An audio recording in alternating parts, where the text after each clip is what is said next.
Okay, so other ways we can also select it is by the color. Does not necessarily work all the time, but in some cases, like right here, we have a kind of isolated colors or other things.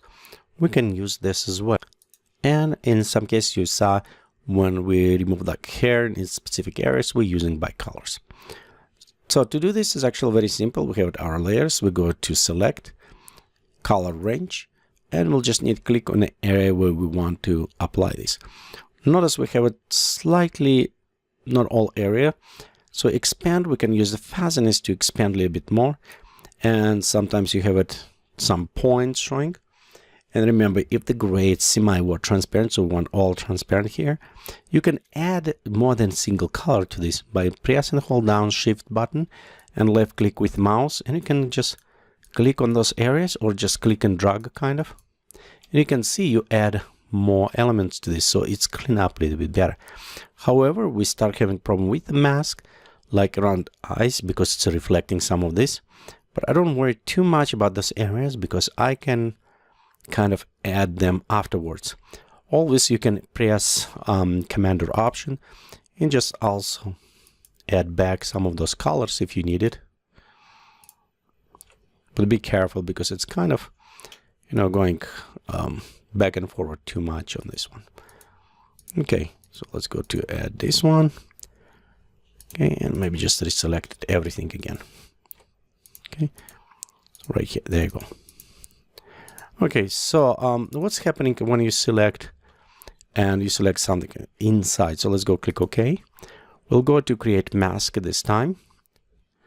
And I'm going to invert this mask. Command Control I, it's inverse. And let's press Shift and click, left click on the mask. So it's disabled. We can preview our mask. Okay. And if you hold down Option or Alt and left click, we just enable mask so we can see our mask by itself. Notice right here, we can see where is the transparency on the eyes coming through.